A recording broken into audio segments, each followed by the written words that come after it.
кетті. Алғашқы секундаларды қойып бердік.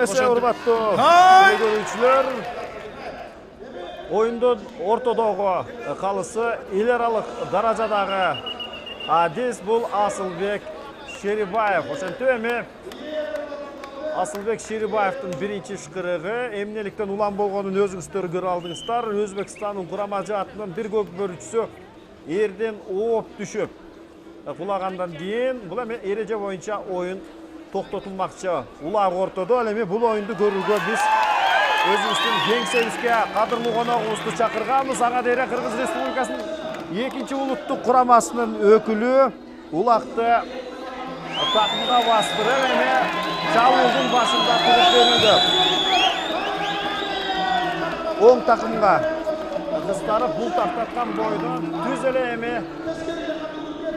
ат ойнотуп атаандаштардын тайгазанын көздөй жол табуунун үстүнө 12-чи катар санындагы бул Айбек Иманалиев астындагы Агуэро аттуу аргымагы менен учурда эми атаандаштарды өзүн көздөй жакындатып аттын оозун чукул кайрып эми түз эле каршылаштын тарабын көздөй багыт алууга аракет жасаган. Ортодон эми ал өнөктөшүнө улакты өткөрүп берип, мына бул жерде сүрмө топ. Бакаңыздарбы, Өзбекстан курама жаатындагы Тим Калбастан алар дагы арынын уюгундай болуп чапкениге жабышкан. Ал жерде биздин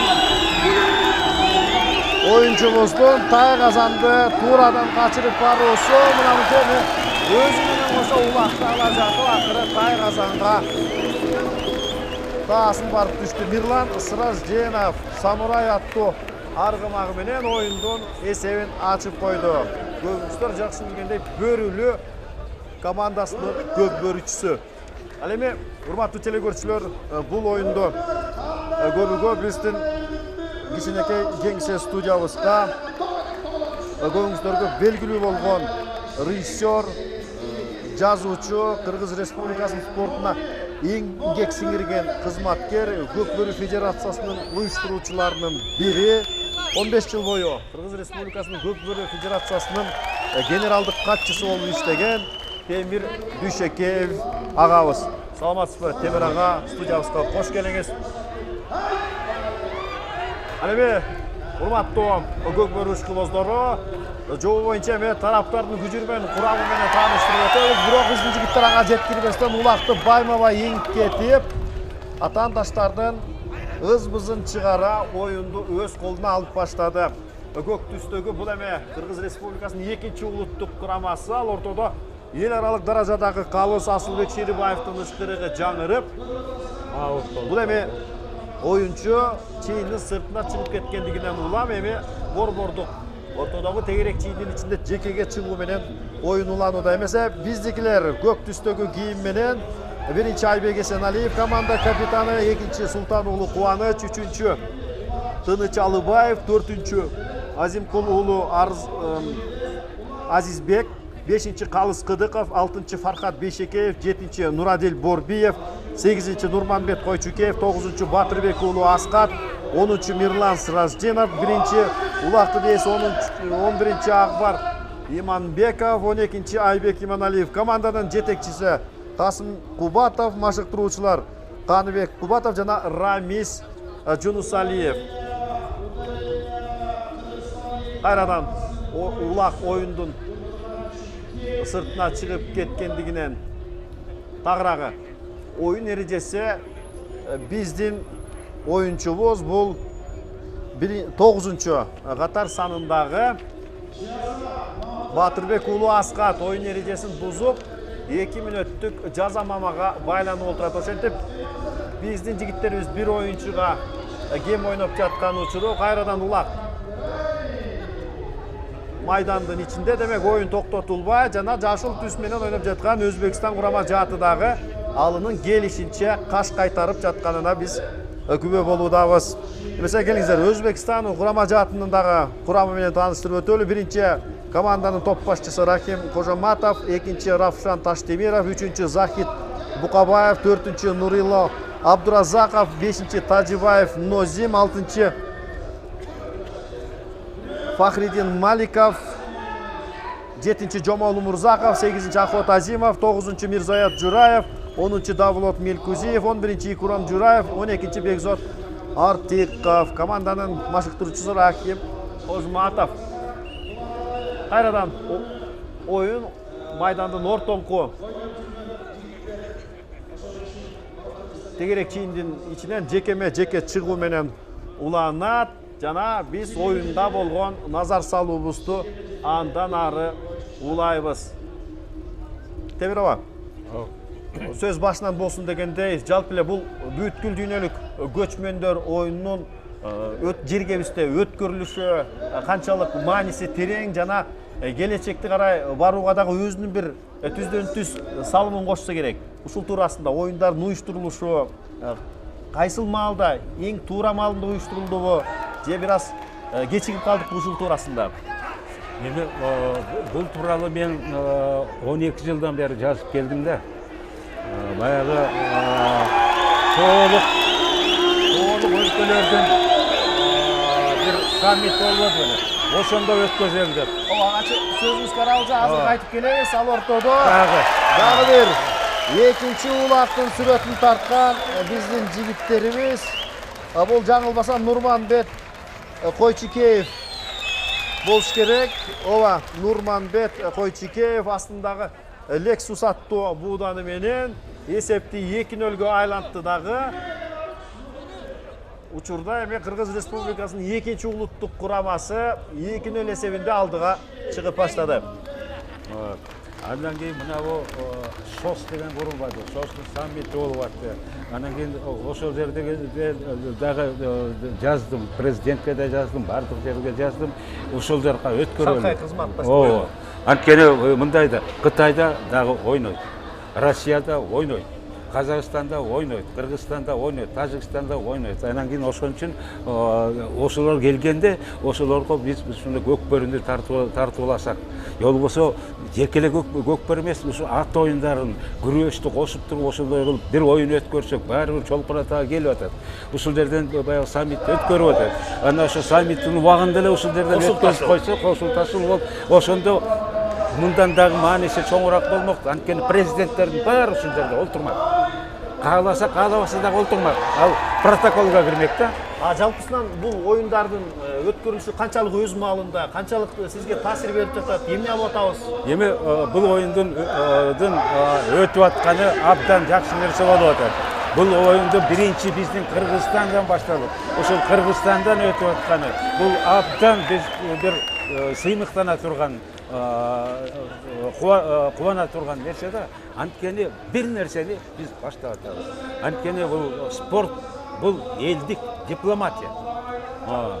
Мына бирки ушул канчалык спорт менен өнүгүп турса, канчалык ошол чет өлкөлүк спортсмендер менен биз байланышып турсак, бизде ошончолук алар менен мамилебиз түзүк болот да. Оюн кызып баратат окшойт, комментер өткөрсөт. Чабуулда кайрадан Кыргыз Республикасынын 2-чи улуттук курамасы.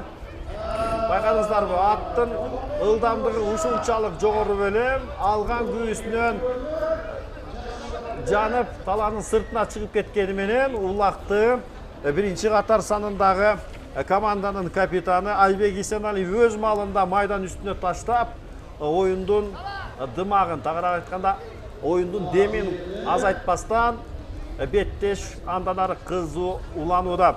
Эсиңиздерде болсо, кечээ күнкү өткөн Темированын ушул гөл кылаасында орун алуусу бул өзгөчө бир түс боек берсе керек бул оюндарга дагы. Бул эми мындай да, мына бирекел оюндун эгерде ушул уланып кете турган болсо, бул ушул көчмөндөрдүн олимпиадасына айланып калышы мүмкүн да. Мына азыр эле бул жерде америкалыктар жүрөт, бул жерде австриялыктар жүрөт, Германия жүрөт, дагы экинчи катар санындагы Султан уулу Кубаныч улак менен кошо Тайгазанга түшүп баруу аракетин көргөн. Бул эми жобо боюнча эсепке кирмек. Эгерде эле Тайгазанга Кубаныч өзү гана түшпөстөн улакты кошо ала басканда туурабы? Туура. Өзү түшүп улак сыртта калып калды. Мындай көрүнүштөр өтө сейрек, көбүнчө улак Тайгазанга түшүп калчу эле. Бұл сапар эми кубанычка дагы анын жан жагынан камалаган өзбекстандык коргоочулар дагы кедергисин тийгизип койду көрүнөт. Анткени менен улак эле болсо майдандын үстүндө ээсиз калган улакты кимиси биринчи шүпүрүп эңип кетип, улак жогорку ылдамдыкта бара жатып улакты бөктөрүп кетти. Бул алдагача татаал жагдайлардын бири. Анткени менен улактын салмагы 32ден 35 килограммга чейинки ордукту түзүүсү керек. Бул эми жалпы эл аралык көкбөрү федерациясынын эрежелеринде бадырайта жазылган. Улак көк түс менен ойноп жаткан экинчи улуттук курамабыз 9-катар санындагы Батырбек уулу Аскат Айтумар аттуу аргымагы менен додону жарып чыкты дагы. Түз эле аттын башын Тайгазанды көздөй буруу аракетин көргөн, бирок арттан жете келген куугун алыс узатпай буудат болуу. Эми Аскат бардыгын тең кайра башынан баштамакчы. Башынан деген эмес. Аппали. Бул жерде Аскат өтө чебер аракети менен эрдин үстүнөн кулап түшкөнүнө карабастан өзүнүн тең салмак абалын жоготкон жок. Бирок бул эми атаандаштын жардамы аркасында болгондугун байкадыңыздар болуш керек. Капталдан чыгып, туура эмес койдургандыгы үчүн Өзбекстан курама жаатынын оюнчусу бул 10-катар сандагы Давлот Милкузиев. Давлот Милкузиев 2 мүнөттүк жаза мамылга байланып отурат. Эми Өзбекстан курама жааты 3 оюнчусу менен кантип такаат берет болду экен. Бир оюнчуга ашыктыруу алар эч нерсени өткөрө алган эмес. Азыр эми улак кайрадан Мирлан Сираздинов жана астындагы Самурай менен Тайгазанга туурадан кирип барып, акыры эсепти 3-0-гө айлантып койду дагы. Шахру Баранов эми Мирлан Сираздинов бул оюнда экинчи жолу өзгөчөлөнүүгө жетишти.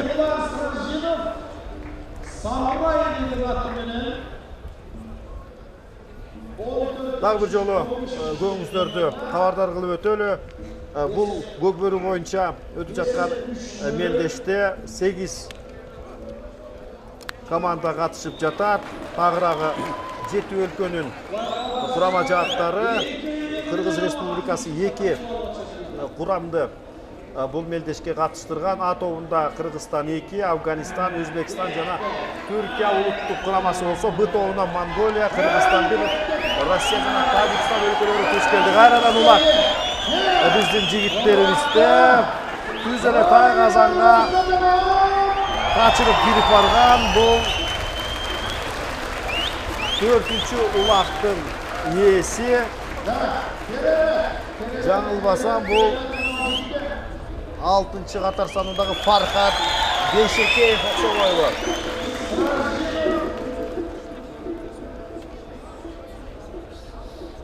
Фархат Бейшекеев кой күрең аттуу бууданы менен айырмаланып, эсеп эми 4-0 өзү көлдүк. айырмачылык түшүп калды. Фархат Бейшекеев көлдүктен. Ооба.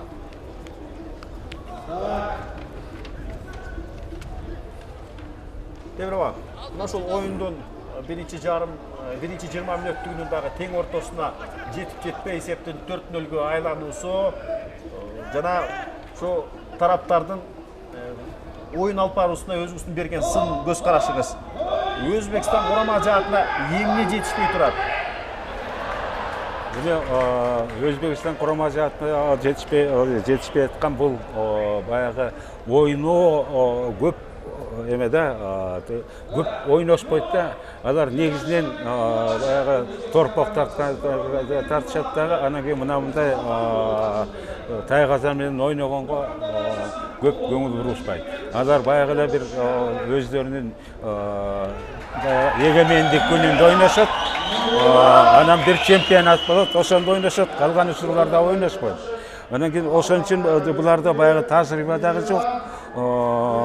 Бул бир анан кийин экинчиден эми мындай да, бул биздин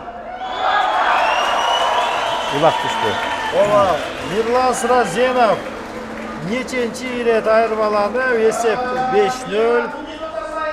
Кыргыз Республикасынын 2-улуттук курамасы ишенимди түрдө алдыга чыгып баштады.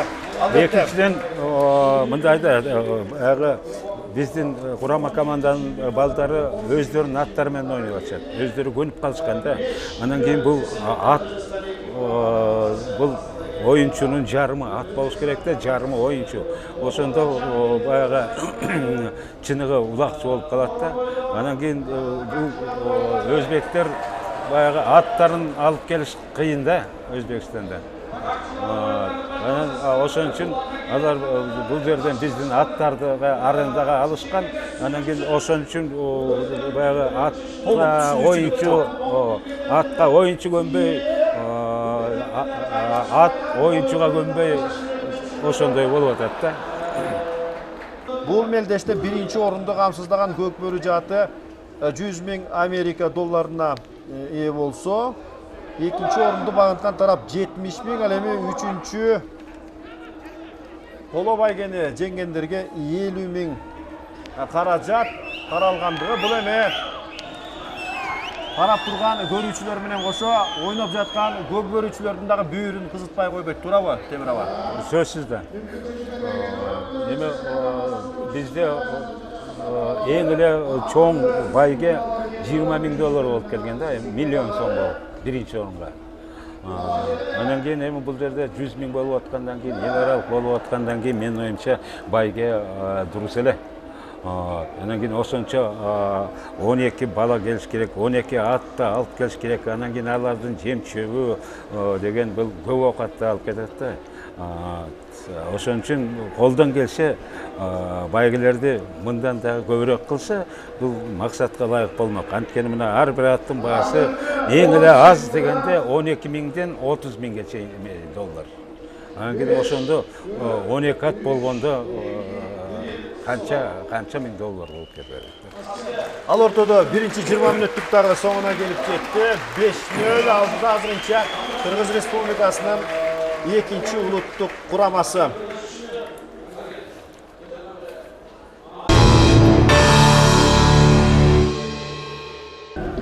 Кезек экинчи 20 мүнөттүккө дагы келип жетти. Сиздер көрүп жаткан бүткүл дүйнөлүк көчмөндөр оюнунун алкагындагы Көкбөрү боюнча мелдештердин кызыктуу делген беттештерине көңүл буруудастар. Б тобундагы тагыраагы А тобундагы Кыргыз Республикасынын экинчи улуттук курамасы менен Өзбекстан курама жааты кездешип турган чак. Биринчи 20 мүнөттүктө эсеп 5-0 болсо, мына бул кош колдоп көрүлгөн аракеттен кийин эсеп 6-0 түзүп калды. Бул 9-катар санындагы Батырбек уулу Аскат. Айтумар аттуу аргымагы менен арыдан бери эсепти 6-0 айлантышты дагы. Ишенимдүү түрдө алдыга чыгып башташты. Көк түстөгү бул эми Кыргыз Республикасынын улуттук экинчи курамасы, ал эми Өзбекстан жааты жашыл түс менен ойноп жатканын өзүңүздөр дагы жакшы баамдай алдыңыздар болуш керек. Көчүрмөн курам менен бир аздан кийин тааныштырып өтөбүз. Жана бул топтук оюндарда жеңүүчү болуп чыккан гана тараптар финалда кескелишет. Ал эми өз тобунда экинчи орунду камсыздаган улуттук курамалар 3-чү орун үчүн беттеш өткөрөрүндагы белгилеп койгон. Кайрадан Кыргыз Республикасынын экинчи улуттук курамасы 7-чи улакты өз эсебине жазып коюуга өтө жакын болушканы менен улак кандайча Тайгазандын кырынан тайып түшпөй калгандыгын биз сиздер менен биргеликте көрө алдык. Кайрадан улак Өзбекстан курамасынын Тайгазан четинде жатат. 1 мүнөттүн ичинде улак жерден көтөрүлбөсө, анда ортодогу оюн калысы оюнга аралашып, тегерек чийиндин ичинен жекеме-жеке чыгууга белги берип өтөт. Ал эми бул оюндун башкы Эми казакстардын командасы келсе, бул жерде мелдеш абдан курч мааниде өтмекте. Анткени азыр бул дүйнө жүзүндө ошо эки мамлекетте абдан ушундай өнүккөн да.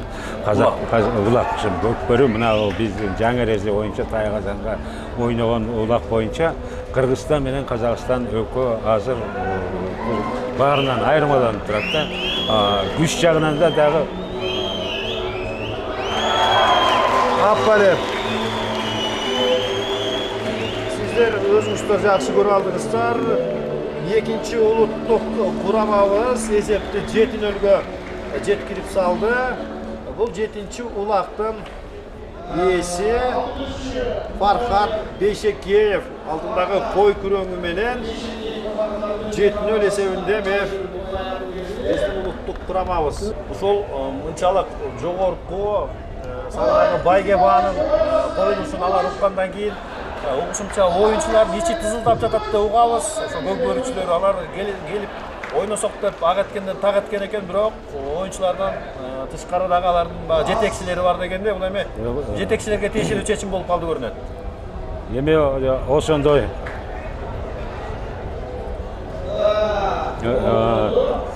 балким ошондой да болушу ыктымал. Мындайда баягы федерацияны ким башкарат? Анан кийин улуттук оюндардын борборунда да аларда да бар, аны ким башкарат? Анан кийин ошого жараша болот да. Анан биздики деле ошол федерацияга жараша, анан кийин улуттук борборго жараша иштер жүрүп атпайбы? Балким ошолордун жетекчилеринен bir кемчилик кетип калгандыр, ким билет. Эң башкысын баягы ошол былтыркы өткөн Астанадагы Азия чемпионатына байланыштырышууда ошол чемпионатта Казакстан улуттук курамасы татыктуу түрдө жеңишке жеткенде, анда балким алар келет беле деген дагы суроо бар да. Эми мындайда баягы орусча айтканда ал слагательный нерсе да. Анан кийин ал болушу мүмкүн беле, болуп калышы мүмкүн болчу деген сөз бул эмеге жатпайт да, результат. Ал ортодо Нурманбетов Койчукеев дал ушул былтыркы Казакстанда өткөн Азия чемпионатынын эң мыкты көкбөрүчүсү болуп табылган оюнчубуз эми эсепти 8-0-га айлантып койду. Өзүнүн катар санына тууралап койгондугу бул эми жөн гана дал келүүчүлүк деп дагы таап билсеңиздер да болот.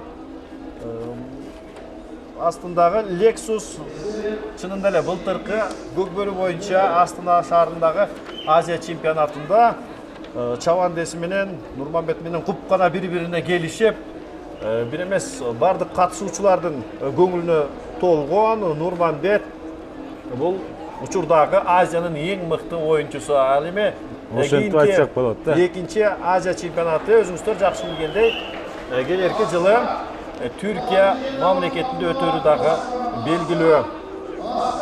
Эми мындайда жанакы Азия чемпионаты деп атпайбызбы, Азия чемпионаты өтөрдүн алдында эрежени деген ошол Азиялык федерация бекитиш керек болчу да.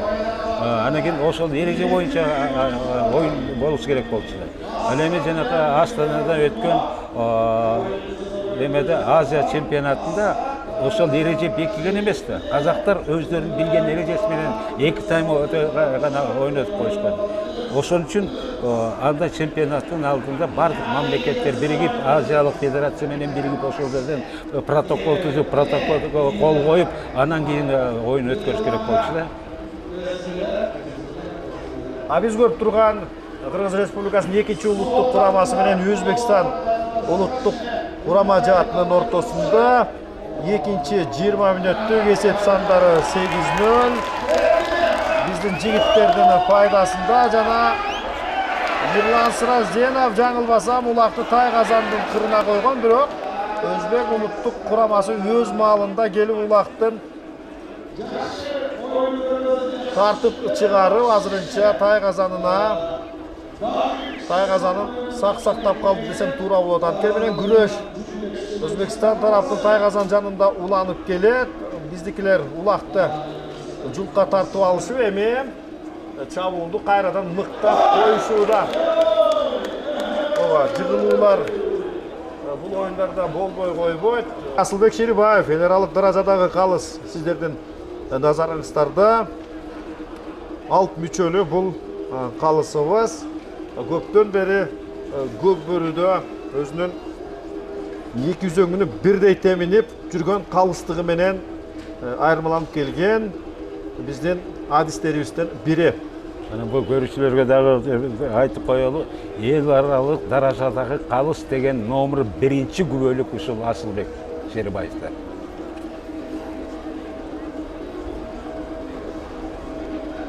Азыр кайрадан калыстын тыкыр көзөмөлүнүн астында оюн андан ары уланып барууда.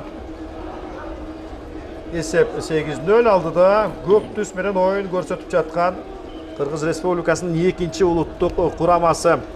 Албетте Темирова сиз менен сүйлөшүп жатып, көк бөрүнүн эгемендүүлүктү алган жылдардагы кайрадан элибиздеги жандануусу туурасында сөз козгой албайбыз. Мына эмесе аз жерден оюнчунун буту үзөңгүдө калып коопту абал деп мына ушуну айтсак болот, туурабы? Эгер деле ат үркүп кеткенде анда Кудай бетин салбасын, эмне кырсык болуп кетмек. Бирок ошентсе дагы Өзбекстан курамасынын жигити аябагандай батыл мүнөздө тизгинден кармап, ат үркпөстөн эме оюн кадыресе баштагыдай мүнөздө уланып жүрүүдө. Албетте тобокелдик менен эрдик биренеден жаралган сыңары бул көк бөрү оюнуна түшкөн жигиттердин жүрөгүндө жалы бар экендигин биз белгилеп койгонубуз орундуу. Себеби жүрөгү тоо жигиттер гана мына ушундай басын канжыгага байлап аябагандай жогорку баш айланткан ылдамдыктагы болгондо дагы додонун ичиндеги кыл чайнашка түшө тургандыгын көпчүлүк биздин көк бөрү сүйүүчүлөрү эң жакшы билишет.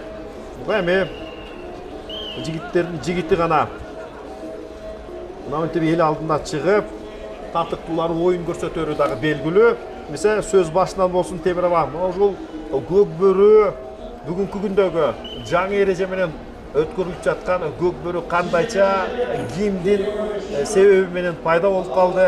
Баштагы биздин жанагы жер улак деп койчубуз, ошол жер улак канчалык өзүн актачу эле дагы бул канчалык кызыктуу болуп атат? Ушунун айырмасын дагы бир баса көрсөтө кетсек.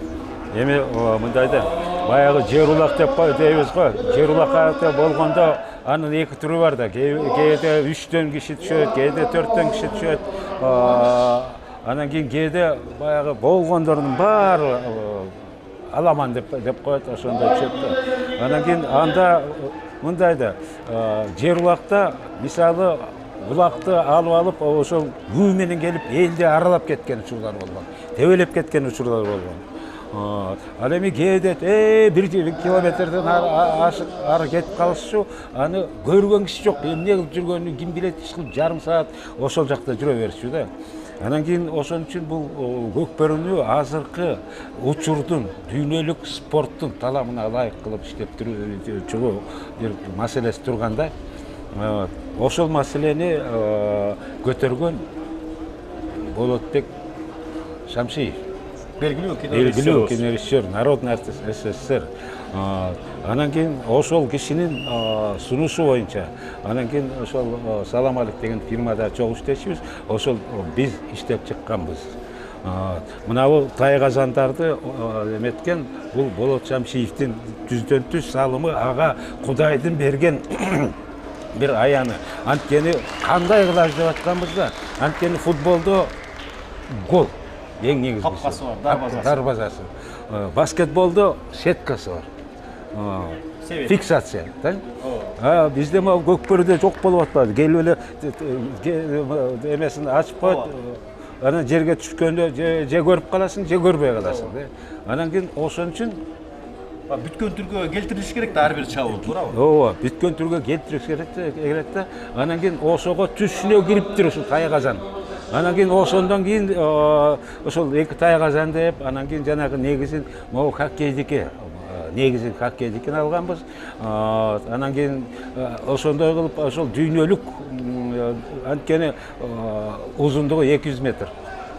Стадион, ипподромдордон андан ашык болбойт да, эл олтуруп албайсың. улак таштады окшойт. Аппали сөзіңізге аралжы, ал ортода жаңылмасам бұл екінші қатар санындағы Султанұлы Қуаныч Байтур атты буданы менен есепте 9-0-ге өзгертіп қойды. Екінші 20 минуттық Қырғыз Республикасының екінші ұлттық құрамасы менен Өзбекстан құрама жаатынын ортосындағы беттеш 9-0 сандық қатышында өзгөріп олтырат. Алдыда көк түс менен ойын көрсөтүп жатқан биздин жигиттерибиз. Анан ошондо иштеп чыгып туруп биринчи жолу 96-жылы мына Дордой базарынын алды жагына стадион курганбыз, ошолордон көрсөттүк. Анан бир тобу кабыл алган жок, ушундайда оюн болчу эле. Бирок негизинен элге абдан жагып калды да, ошол бойдон Кыргызстанда негизинен ошол биздин иштеп чыккан эреже боюнча оюн өткөрүлөт, Казакстанда оюн өткөрүлөт, Россияда өткөрүлөт. Бул оюндар Тажикстанда, Өзбекстанда өткөрүлөт. Анан кийин алардын чемпионаттары дагы мына улуттук спартакиадаларда ошол биз иштеп чыккан эреже боюнча өткөрүлөт. Бул дагы биздин Кыргыз элинин бир жеңиши болуп калды. Анткени дүйнөлүк спортко кошкон Кыргыз элинин салымы ушул жаңы эреже болуп калды. Азыр эми биз көп турганда Өзбекстан курама жааты дагы жакшы эле аракеттердин бирин көргөн, бирок улакты Кыргыз Республикасынын экинчи улуттук курамасынын жигити оң такымга бекем басты дагы азырат ойнотуп атаандаштардын башын маңгылып баштады. Оба алгылыктуу биздин Тайгазанды көздө өткөрүлгөн бир дагы бир чабуулду көрө элекпиз. Буга биринчи кезекте оюнчуларыбыздын коргонуудагы мыктылыгы десем дагы туура болот. Эң биринчи кезекте мен атаандаштарга ириде көңүл жубатчу улакты салып алуу кажет. 10-чу катар санындагы Мирлан Сыраженов самурай менен алдыны көздөй учуп чымын күйүн боло жөнөп барып, Мирлан Тайгазанды алып кетишти. Бирок Өзбекстан курама жаатынын жигиттери дагы дал болуп туруп калбастан эсине келиши булакты өз малында Тайгазандан сууруп чыгып кетишти. Анткени менен улак кайрадан биздин жигиттерди оюмча эми атаандаштар коргонуу менен көбүрөөк алек боло баштады. Биринчи катар санындагы Айбек Эсеналиев улакты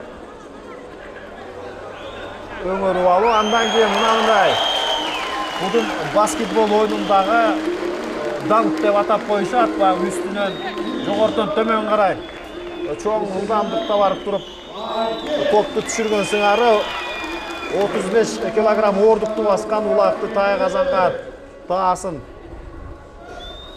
уруп түшүрүп, кесеп эми 2 орундуу сан айырмачылыгына айланып калды. 10-0. Эми оюн негизинен бүттү да. Бүттү деп койсок болот. Азыр биздин Кыргызстан 2 утту. Анан кийин азыр эми мен тренер болсом, азыр айтат элем. Токтоткула оюнду. Эртең дагы керек. Эртең берки Кыргызстан эме менен ойнойсуңар. Тажикстан күчтүү, алар менен ойнойсуңар. Ошон үчүн атты кичине сактап азыр акырындан эле ойногулады деп айтмакмын. Берки командага Өзбекстанга эми чамдагыла демекмин, башка эмне деп. Тажрыйба гана алышып. Азыр эми Нурманбет Койчукеев Азиянын эң мыкты оюнчусу астындагы Lexus менен 11-чи улакты Тайгазанга түшүрдү дагы. Көрүүчүлөрдүн алдынан бир өтүп коюп, андан кийин эми өз катарынан орундабат.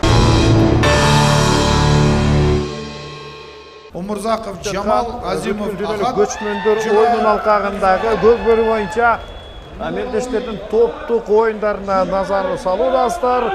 Жашыл түштө кийинчен Өзбекстандын курама жаатынын оюнчусу 10-чу катар санындагы бул Davlot Melkuziev. Ошол ысымды алып жүргөн оюнчу oyun esebini özgörtүү кийирип, esep 11-1 болуп калды.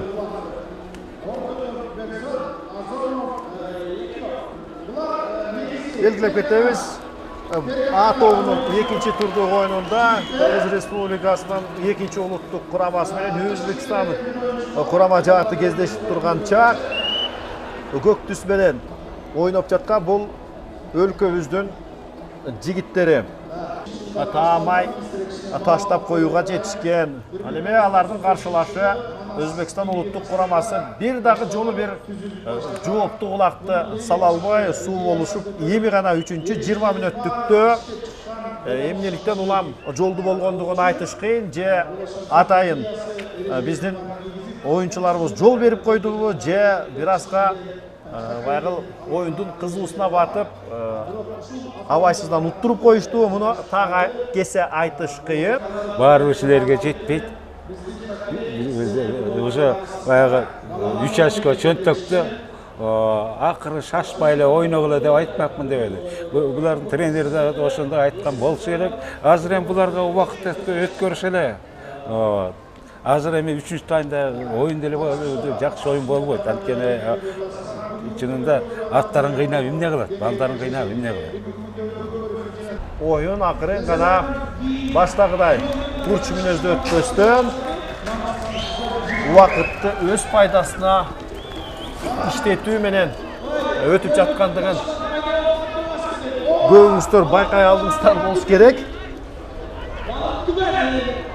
Улак биздин жигиттерде жана Өзбекстан ооба астындагы көк атты алкынтып келе жаткан бул ким болду экен? Катар саны боюнча 5-чи бул Талыс Кыдыков. Өз астындагы көк ат 26 жаштагы Бөрлүү Көкбөрү клубунун чабандеси. Эсепти эми дагы бир улакка жогорулат артыкчылыкка айландырып, биздин жигиттерибиз эми эселүү айырма менен 12-1 эсебинде алдыга чыгып баштады.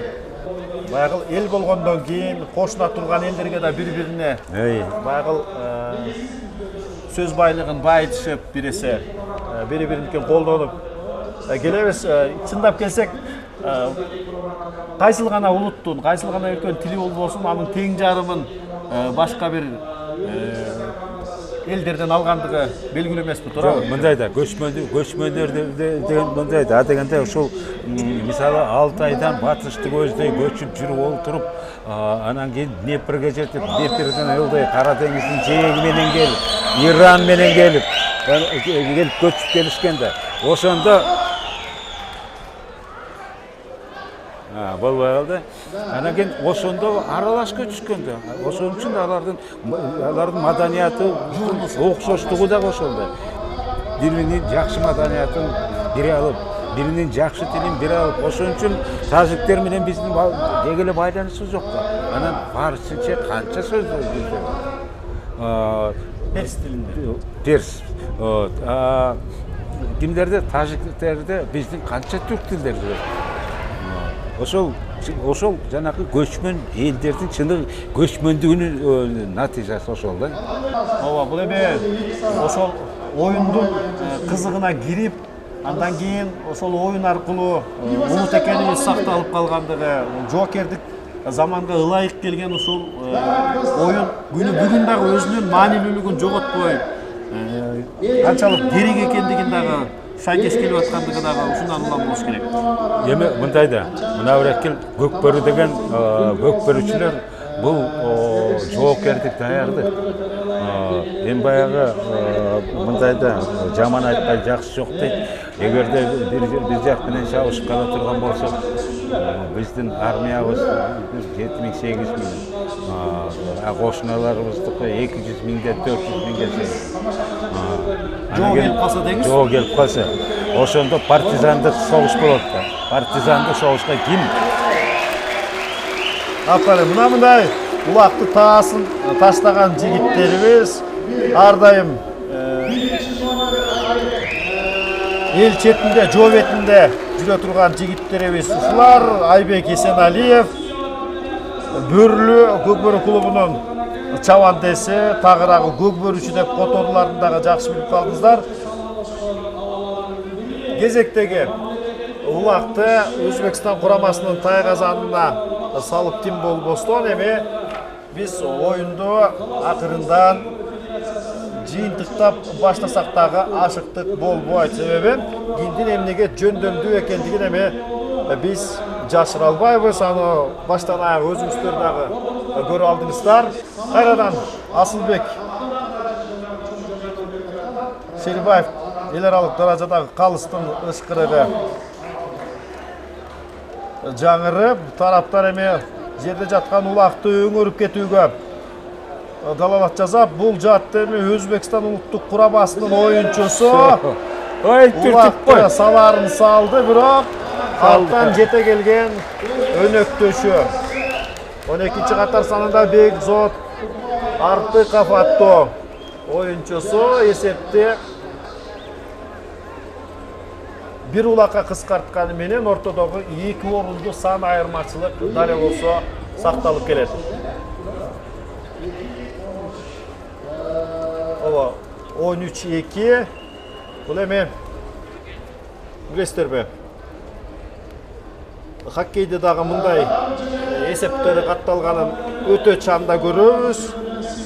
Ошондуктан Көкбөрүдө гана ушундай эсеп катталарын айта жүргөнүбүздө оңду болуш керек. Кайрадан атаандаштардын дагы бир чабуулда көргөн аракети, анткени менен ортодон дагы бир Өзбекстан тараптын аты жыгылып, жабандеси башынан алыс кеткендигин көрдүңүздөр. Ал эми жалгыз өзү аракеттенип жаткан бул Өзбекстан улуттук курамасынын көкбөрүчүсү 6-чы катар санындагы Фахридин Маликов. Албетте жалгыз өзү эми көптүн көзүнө чаң чача албайт деңиздерчи, ал үчүн өнөктөштөрү дагы тиешелүү деңгээлде мыкты даярдыкта болуусу шарт. 7-чи катар санындагы Мурадил Гордиев, Бөрлү клубунун көкбөрүчүсү улакты талаанын 2-чи жарымына жеткирип, азыр эми жердеги улакты эңип кетиштин абалын 2 тарап тең бирдей көрүүдө. Улакты таштоого болгон аракет. Бирок түшпөй калса дагы абдан кооз, абдан бүйүрдү кызыткан бир көрүнүш болду да. Баш айлаткан ылдамдыкта барып улакты таштоо, бул эми карап турган күйөрманды дагы кызытары бышык. Азыр эми биздин жигиттерибиз иш бүткөн түргө келип калган маалда эми күйөрмандар үчүн дагы ойноп койсо ашыктык кылбайт. Дегенкиси бул оюндун бардыгы тең күйөрмандар үчүн болору көбүңүздөргө жакшы белгилүү. Темирова, ушул көкбөрү оюну бүгүнкү күндө кандай өнүгүү деңгээлине жетти? Андан ары дагы токтоп калбастан кандайча нукта, кандайча багытта өнүгүп кетсе деген изги тилектериңиз болсо? Эми өнүгүп аткан жагы дагы бар, өнүкпөй аткан жагы дагы бар да. Өнүгүп аткан жагы азыр мына чүйдө абдан көп команда пайда болду. Улак чабыштыкчы Өзбекстан улуттук курамасы 3-чү улакты салган мезгилде эсеп 13-3. Кыргыз Республикасынын 2-чи улуттук курамасынын пайдасында. Түштүк региондорубузда азыр бир дагы чемпионат, же болбосо спартакиада же бирдеме өтпөй калды. Анан кийин алар негизинен баягы өзбектер сыяктуу баягы торпо кулакка тартылып, анан кийин мындай тайгазанга ойногон, тайгазанга ойно токтоп калды. Тайгазан Kayradan Nurlan Sırazena özünün samurayı menen 14-cü uzaqtı taşlagandan keyin oyuncu bul betteş akırında öz safarın tarıtıp kaldı görünüyor. A тобундағы екінші турдук беттеши Кыргызстан 2 жана Өзбекстан улуттук курамаларынын ортосундагы оюнда эсеп 14-3 алдыга Кыргызстан 2 командасы жеңилдүү түрдө чыкты жана улакты өнөрүп алган Нурманбет Койчукеев Лексус аттуу аргымагы менен Тайгазанды пасын камалап жыйынтыгы 15-3 жана барган сайын чабыты толуп чыккан биздин жигиттерибиздин араны жүрүшүп оюнча 15-3 эсебинде оюн бүткөн түргө келди көрүнөт. Oyun soğuna gelip жетти. Бул ийгилик менен өзүбүздүн жигиттерибизди куттуктап өтөбүз. Алдыда дагы Кыргызстан 2 курама жаатын Түркия менен өтчү оюн күнү эртең күтүп алат. Ал эми биз сиздер менен кош айтышпайбыз. Алдыда сиздерди Афганистан жана Түркия улуттук курамаларынын ортосундагы беттештен күтүп алабыз.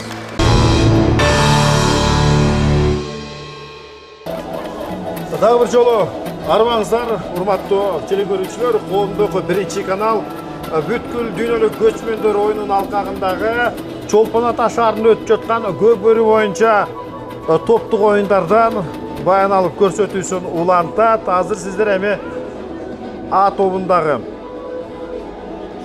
Афганистан жана Түркия курама жааттарынын ортосундагы беттешти көрө аласыздар.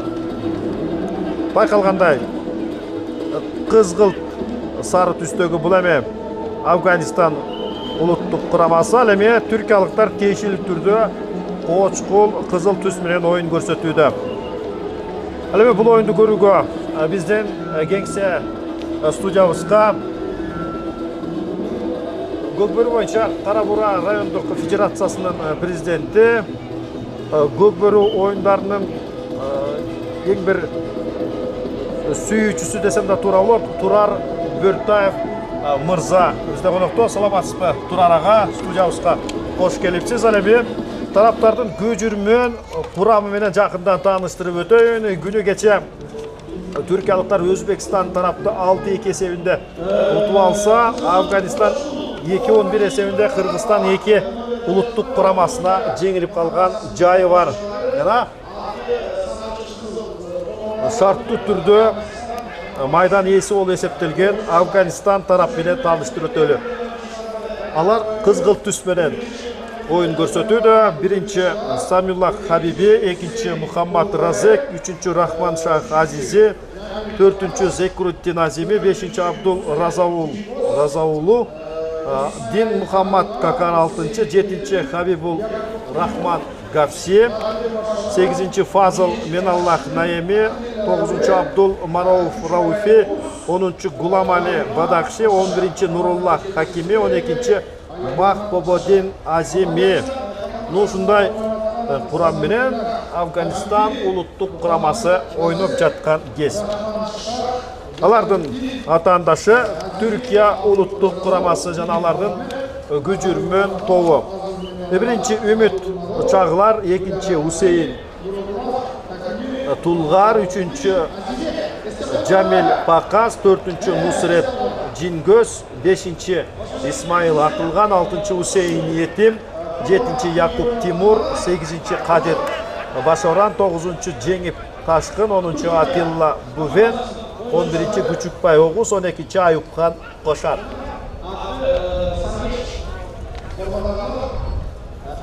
Учурда биринчи 20 мүнөттүк оюн эсеби ачыла элек.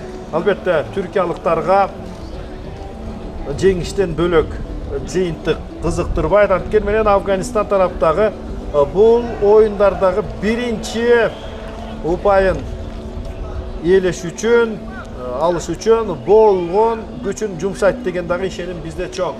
Улак менен Türkiye улуттук курамасы жана алардын кош колдоп көргөн аракетинен эч бир майнап чыккан жок. 7-чи катар санындагы Якуб Тимур аттын башынан алыс кетип жыгылса, оюн андан ары уланып барууда. 4-чү катар санындагы Нусрет Жингөз жана Нусреттин жалгыз өзү Тайгазанды көздөй жүткүнүүсү.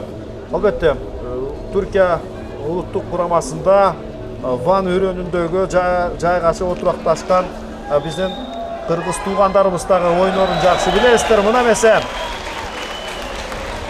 арыдан бери биз сөз кылган Нусрет Жингөз биринчи улакты. Аграгы 7-чи катар санындагы Якуб Тимур атаандаштын Тайгазанына, Афганистандын Тайгазанына биринчи улакты таштап, азыр 1-0 эсебинде Türkiye улуттук курамасы алдыга чыгып баштады. Турар ага, ошол бүткүл дүйнөлүк көчмөндөр оюнундагы көпкөрү мелдешине баштан аяк күбө болуп отурасыз.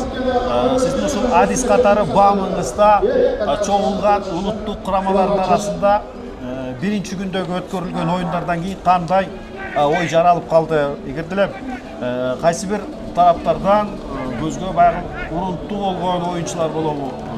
Бир өзгөчөлүү оюн алып баруу аракеттерин байкасаңыз, ортого сала кетсеңиз. Жакшы болот. Кече күнү өзүңүздөр билгендей 8 команда ойноду. Бордош туугандарыбыздан келген 6 команда жакшы оюндарды көрсөттү. Азыркы ойноп аткан мисалы Афганистан менен Турция командалары кече күнү биздин Кыргызстан 2 командасы менен Афганистан ойноп, Афганистан 2 упай салганга жетишти.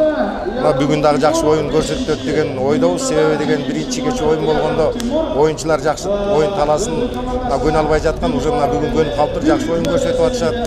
Ал эми Турция командасы болсо кече күнү Өзбекстан командасын 6-2-ге уткан. Мына бүгүн да Турциянын командасы аябай көнүп калыптыр, улакчылары оюн таласында жакшы оюн көрсөтүшүп атат. Бул жерден Турциянын командалары бүгүн жеңишке жетишет деген менин оюмда, бирок, конечно, оюн көрсөтөт, тала көрсөтөт, спорт деген спорт. Ошол жеңишке жетет деген ойду эмне менен алар бекемдеши мүмкүн? Ошол оюн алып баруу ыкмалары, өзгөчөлүктөр болсо, ошо түркиялыктардын белгилей кетсеңиз, кай жагы күчтүү дегендей. Бул жерден азыр мынагы 1-1-ге чыкканда, жерди улакты алганда уже Турциянын балдары аябай жакшы эңкейгенде эле алышып атат да. Но Афганистандыктар, Афганистан туугандар булар дагы жакшы оюнду көрсөтүшүп атат. Эми азыр биринчи таймда бир упайга жетишти турциялыктар. Бирок Афганистан дагы жакшы коргошуп атат өзүнүн казандарын. Жакшы мүмкүнчүлүктөр болуп атат. Экөө тең жакшы оюн көрсөтөт деген ойдомун буюрса. Ооба, окуядан мурда ооз бойлуу, бирок анткени менен азыр бири-бирине тең келген атаандаштардын таймашы өтүп жаткан чак, кызгыл түстөгү бул Афганистан, ал эми кызыл кочкул түс менен бул Түркия улуттук курамалары экенин дагы биз жанаракта айтып өттүк. Оюндун биринчи 20 мүнөттүгү азыркы эсеп 1-0 алдыда Түркия улуттук курамасы жана улакты басып алган бул эми түркиялык жигит 5-чи катар санындагы Исмаил Атылган. Türkiye komandası Исмаил Атылган жан-жагын карап азыр эми жете келген өнөктөшүнө улакты өткөрүп берди. Бул 6-чы катар санындагы Усейин Етим эми эмненин үстүнөн чыгат болду экен. Ооба, түз эле Тайгазанга качырганга мүмкүнчүлүк жок эле, себеби алды жагын бүт афгандык оюнчулар камалап тосуп алган жана азыр эми өзүнүн өнөктөшүнө дагы өткөрүп берүү. Бул 12-чи катар сандагы Аюпхан Бошар. Аюпхан азыр эми туурадан Тайгазанга качырып барууда. Байкадыңыздарбы, түркиялыктар дагы бүтүн аябаганда ыраттуу түрдө өткөрүшүүдө. Бош калган оюнчулары бөлөп атаандаштарына көгөндөлүп, алардын жолун тоскондон кийин Аюпханга жол ачылып, Аюпхан бул мүмкүнчүлүктү бошко кетирип койду. Кем менен улак дале болсо түркиялыктар тарапта көбүрөөк кармалууда. Ошол эле Аюпхан жалгыз өзү жердеги улакты иңип алуунун аракетинде жана көмөккө келген өнөктөшү Якуб Тимур жана улуттук курамасыдагы алдын жетишинчи атаандаштарын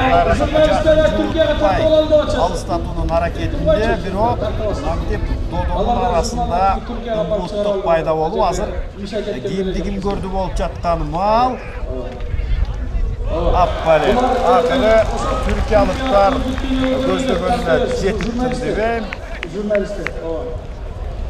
Кош аракет менен улак ташталды, бирок бул чабуулдун башында турган 7-чи катар санындагы Якуб Тимур экенин дагы белгилеп кетели. Адатта кош аракет менен ташталган улак эки оюнчуга тең жазылып калчу, бирок ошол улакты баштан аяк тайгазанга жеткирип барган оюнчунун дагы салымы аябагандай чоң эмес. Ошон үчүн урматтуу телекөрүүчүлөр, Якуб Тимурга дагы улак жөн жерден жазылган жок, себеби ал чабуулдун башында туруп берди. Ал эми жандап көмөк көрсөткөн өнөктөсүн бул эми ага мындай бир футбол тилинен айтканда бир жакшы чыгарып берүү, өткөрүп берүү аракети дагы жазылып калат. Анткени менен Афган оюнчулары дагы 7-чи катар санындагы Хабибул Рахман Гавси. Байкадыңыздарбы? Бул дагы аябагандай чыйрак. Өтө шамдагай көкбөрүчтөрдүн бири окшобойбу? Алдындагы Богат менен додонун ичинде кенеңесине оюн алып барып, эч бир тартынбастан чабуулду аткаруунун аракетинде мына кезде Тайгазанды көздөй коюлган чабуул жана боюнча бул Афган оюнчусуна тажрыйба жетишпей калды көрүнөт. Афган оюнчулары дагы Тайгазанга тартабы? Кабарыңыз болсо айта кетсеңиз. Ал жактагы Бошкошы деген ошол көкбөрүсү кандай нукта өткөрүлөт? Булар дагы баягы бул жакка 5-6 жыл мурун келип ойноп кетишкен. Ал жакта дагы Тайгазан бар. Себеби деген эл аралык правила эреже боюнча бардыгы бир тартат. Анан эми бул жерде Афган оюнчулары дагы аябай жакшы оюн көрсөтүп атышат. Булар дагы кечээ күнү биз сүйлөшкөндө айтышты, Тайгазанга тартышат экен, жакшы оюндарды көрсөтүшүп, жакшы машыгууларды өткөзүп атыптыр. Булар дагы жетекчиси менен кечээ баарлаштык. Жакшы болуп атат, Кудай буйруса мындан өнүп турабыз деген ойлору болуп атат. Афган оюнчулары жаш улакчыларды даярдап атабыз дешип, жетекчисинин айтуусу боюнча мындан ары дагы көп жетишкендиктерге жетишебиз деген мүмкүнчүлүктөрүбүз бар деп жакшы аракет кылышып атыптыр Афганды. Бул эми кызыгы Афган жергесинде жаан-чачын өтө аз болот эмеспи? Жылдык орточо багы нымдуулук дагы өтө төмөн. Анан ушул көл кылаасын, ысык көлүбүздү кандай сезимдер менен кабыл алышып, кандай көз карашта, кандай ойдо калышууда? Булар Афган улакчылар менен сүйлөшкөндө айтышты, бул көл жээги ысык көлдүн бермейт, аябай жакшы керемет жер экен дейт. Абазы жакшы экен дейт. Мисалы кечээ күнү бирөөсү сүйлөшкөндө айтып атат, аябай жакшы уктап эз алып атам дейт. Башка жакка келгендей болуп, ушундай жакшы эз алдым дейт. Бул жер өзүңөр аябай керемет жер экен дейт. Көл бермейт, аябай керемет жер экен, бизге жакты дейт. Аябай ыраазы болушуп атат. Биринчи жолу келип аткандар бар экен. Суктангандары түгөн элек болуш керек булар. Суктангандары түгөн элек, булар эртең менен дагы түшүп атабыз сууга дейт, кечинде да түшүп атабыз дейт. Анан бир эң башкы нерсеси уктаганда эч нерсени жакшы эс алып атабыз дейт. Абазы аябай жагып атат дейт. Ооба. Афгандык туугандар.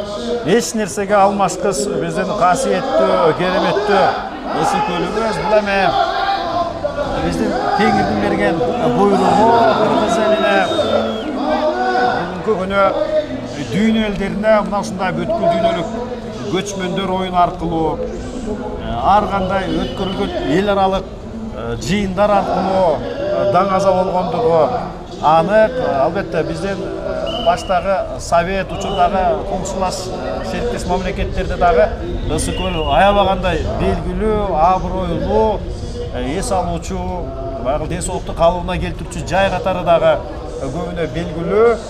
Бизге эми азыр чындап эле мындан ары дагы жергебизде дүйнө жүзүндө таанытабыз десек, анда эл аралык саамалыктарды, салтанаттарды колдон келишинче тиешелүү деңгээлде мал менен өткөрүп туруу бул биздин кыргыз элинин утушуна гана алып келет. Ал эми оюндун өзүнө келсек, урматтуу теле көрүүчүлөр, эки бири-бирине төп келген атаандаш деп койсок туура болот. Афганистан жана Түркия улуттук курамалары кызгылт түстөгү бул Афганистан курама жааты, алардын атаандашы түркиялыктар кызыл кочкул түс менен оюн көрсөтүп жаткан мал. Учурда биринчи 20 мүнөттүк эсеп 1-0, алдыда 2-0. Ооба, Турар агай. 2-0 Турция. Оңдоп кеттиңиз. 2-0 түркиялыктар алдыда келе жаткан малы. Экинчи улакты Якуб Тимур салгандыгын албетте унутпообуз тийиш. Жана түркиялыктар көбүрөөк улакка ээлик кылып, анын аркасында аргыныраак кооптуу абалды жаратууда. 11-чи катар санындагы түркиялык Күчүкбай Огуз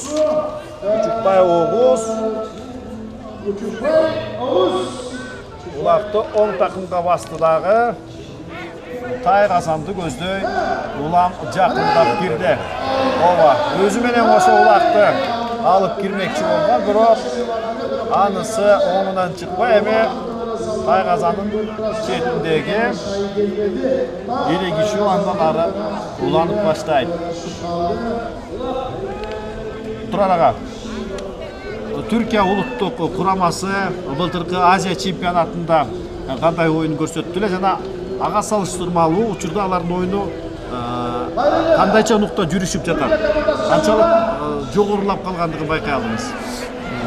Былтыркы Азия чемпионатында Астанада өткөндө Турция мындай жакшы оюн көрсөтө алган эмес чынында. Биринчи жолу келишип, азыр кадимкидей уже бүт эрежелери менен ойноп, улакты эңгенде алып, балдар улакчылардын баары жакшы көнүп калган кез экен да. Себеби деген Азияда болгондо мындай жакшы жетишкенке жетише алган эмес, жакшы ойнай алышкан эмес. Бирок ошончо дагы мына Турциянын өкүлдөрү менен, алар менен да жолугуп сүйлөшүүлөрдү өткөрдүк. Ал жактагы мына эмдики жылкы өтө турган Азиянын экинчи чемпионатына аябай даярданышып атыптыр. Жакшы даярдыктарды көрүп атабыз дешип, мына балдарыбыз да өзүңүздөр көрүп тургандай, тиги жакта да келбей калган жаш балдар калды дейт. Бирок ал булар дагы аябай машыгууларды өткөзүп, кийинки Азиянын чемпионатына аябай жакшы даярдыктарды көрүп атабыз дешип ойлорун билдиришти Турциянын өкүлдөрү. Андан кийин жана биз өзүбүз айтып өткөндөй могу ысык көл, берметибиз ысык көл болгон. Мынакей мына жакшы ат майданында турабыз. Кудай буюрса мына ат майданында өзүңүз көргөндөй аябай жакшы чоңоюп туруп, бизге азыр жакшы мүмкүнчүлүктөр түзүлдү десем болот да. Ушул жерге ат оюндарын өткөзүп жылга чет мамлекеттен бордош элдерибиз, туугандарыбызды чакырып өткөргөнгө аябай жакшы мүмкүнчүлүктөр түзүлдү. Себеби деген мына ипподром ат майданыбыз кеңейтилиптир. Ондай жакшы нерсе салынды. Мындан ары ушул өнүктүрүүгө өкмөт көңүл буруп дегендей жакшы көмөктөрдү көрсөтсө, биз Кыргызстанда көп Биз дагы аракет жасап, биз дагы колдон келген аракетти кылабыз, Кудай буюрса. Мына ипподромду караңызчы, ат майдан аябай чоңойду, жакшы болду. Азыр эми 7-чи катар санындагы Кыргызстан улуттук курамасынын оюнчусу Хабибул Рахмангапси. Билесиздерби?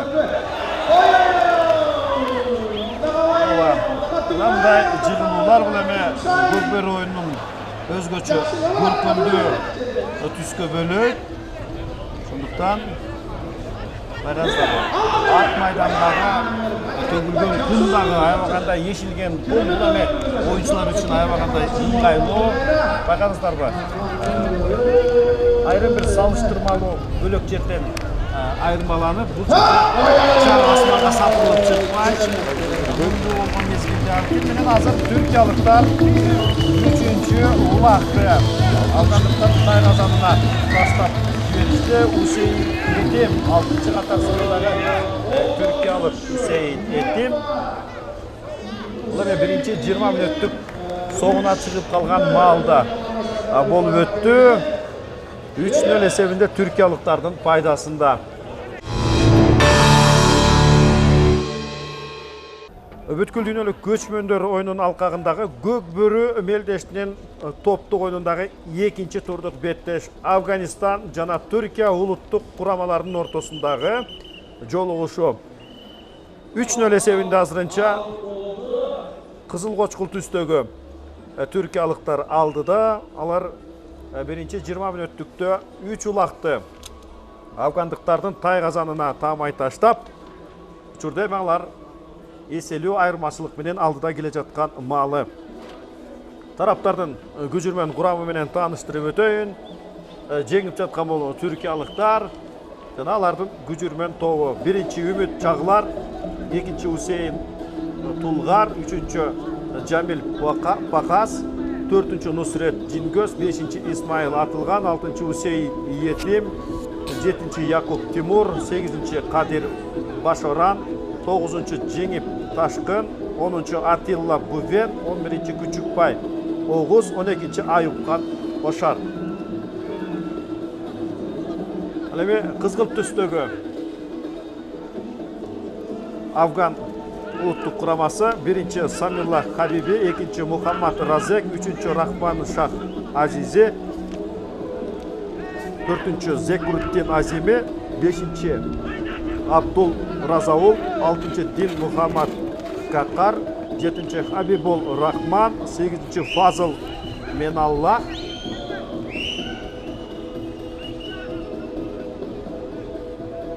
9-нчы Абдул Маров Рауфи, 10-нчы Гулам Али Бадакши, 11-нчи Нуруллах Хакими, 12-нчи Махбободдин Азими. Мына ушундай күжүрмөн курам менен тараптар экинчи 20 мүнөттүккө шайма-шай чыгып бара жаткан мезгили.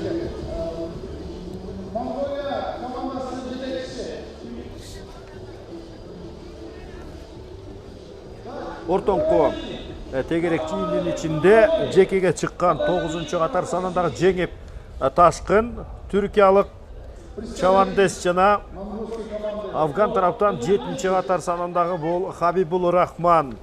Алдындагы эки көк атчан көк бөрүчүлөрдүн тартышуусу жана афгандык көк бөрүчү Рахман Гавси азырынча ат үстүндө мыкты болуп, улакты оң такымга басууга жетишиптир. Азыр эми жан жагынан камалоого алган түркиялык жигиттер афгандык оюнчунун алдын тороп тайгазанга жеткирбей, алардын чабуулун чакалтууга чоң көмөктү, чоң аракетти жасашууда.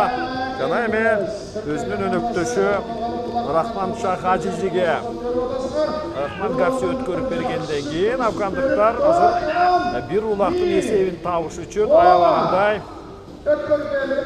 болгон күчүн ортого салып баштады десем дагы жаңылган болбоймун. Сиздер көрүп жаткан бул көк бөрү мелдеши Чолпон Ата шаарындагы ат майданында бүткүл дүйнөлүк көчмөндөр оюнунун алкагында өтүп жатат. Учурда күндүн экинчи бөлүгүндө экинчи турдук оюндар өткөрүлүүдө. А жана Б тобуна бөлүнгөн тараптар 3 күн бою дегенде топтук оюндарды өткөрүшөт дагы. Ар бир топтун жеңүүчүлөрү 14 сентябрь күнү баш байге үчүн оюн өткөрүшөт. Ал эми өз тобунда экинчи орунду камсыз кылган тараптар тиешелүү түрдө коло байге үчүн жолугарындагы биз кошумчалап өтөбүз. Оюн эми кадыр эсе көрүнүштө башталып болуп турат. Албетте салыштырмалуу түрдө Кыргызстан 1 жана Кыргызстан 2 улуттук курамаларына караганда булардын ылдамдыктары кыйла жайыраак. Ошентсе дагы түркиялыктардын бул оюндарда өз тобунда биринчи орунду алууга болгон дымагы күч экенин дагы айтып койсок ашыктык кылбайт. Кайрадан түркиялыктар чабууда 4-чү катар санындагы Нусрет Жингөз ээсиз калган тайгазанды жакшы эле камалоого алган, бирок тажрыйба жетишпей калдыбы айтор. Улак тайгазанга жете бербей жерге түшүп, эми күрөштүн бардыгы тең Афган улуттук курамасынын Тайгазан жанында уланып баштады.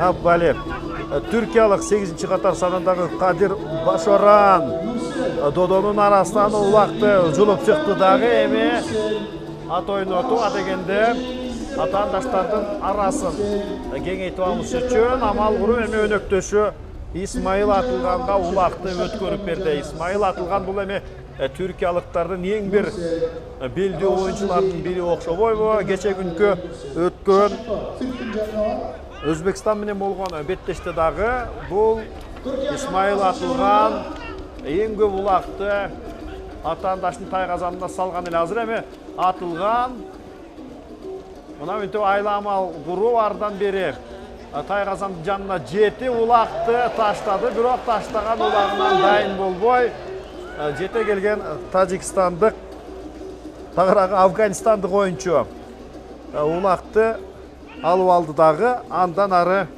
биз көрүп тургандай оюн уланып баштады. Ооба улак афганистандык көк бөрүчүдө, бирок бет маңдай чийиндин сыртына чыгып кеткендигине байланыштуу ортодогу калыс оюнду токтотуп эми тегерек чийиндин ортосунда жекеге чыгуу менен оюн андан ары уланат. Дагы бир жолу кошумчалап кетели. А тобунда Кыргызстан 2, Афганистан, Өзбекстан жана Түркия улуттук курамалары. Ал эми Б тобунда Монголия, Кыргызстан 1, Россиянын Алтай курамасы жана Тажикстан улуттук курамалары бөлүнүшүп чучугулак боюнча оюн өткөрүшүүдө. Бул оюндан кийин бизде Монголия менен Россиянын Алтай көк бөрү командалардын ортосундагы беттеш күтүп алат. Сиздер көрүп жаткан Түркия менен Афганистан улуттук курамаларынын ортосунда эсеп дале болсо 3-0 алдыда түркиялыктар. Мына эмесе акыры түркиялыктар улакты Тайгазандын кырына чыгарышканы менен улак бутага таамай түшкөн жок. Демек бул эсепке киргизилбейт. Жобо боюнча улактын 3-2 бөлүгү Тайгазанга түшкөн маалда гана эсепке алынарын биз кошумчалап кетебиз. Жана Турар ага экинчи 20 мүнөттүктө Афганистан тараптан эмне үчүн дайын жок болууда? Алар эмнесинен жазып жатат? Адис катары кеңешиңиз. Афганистан командасы экинчи таймда жакшы эле оюн көрсөтүшүп атат. Мурунку караганда мынакей азыр да жерден алып атат. Казанын жакшы коргошуп атат. Мынакей азыр турчалыктардын салган 2 улагын мындайча айтканда почти түшүп калган улагын казандан сүрүп чыкты. Бул деген өзүнчө бир чоң жетишкендик Афганистан үчүн. Мынакей азыр дагы Афганистандын улакчысы басып жүрөт улакты. Булар уже мынакей күндөн күнгө улам убакыт өткөн сайын жакшы жагына өзгөрүп баштады.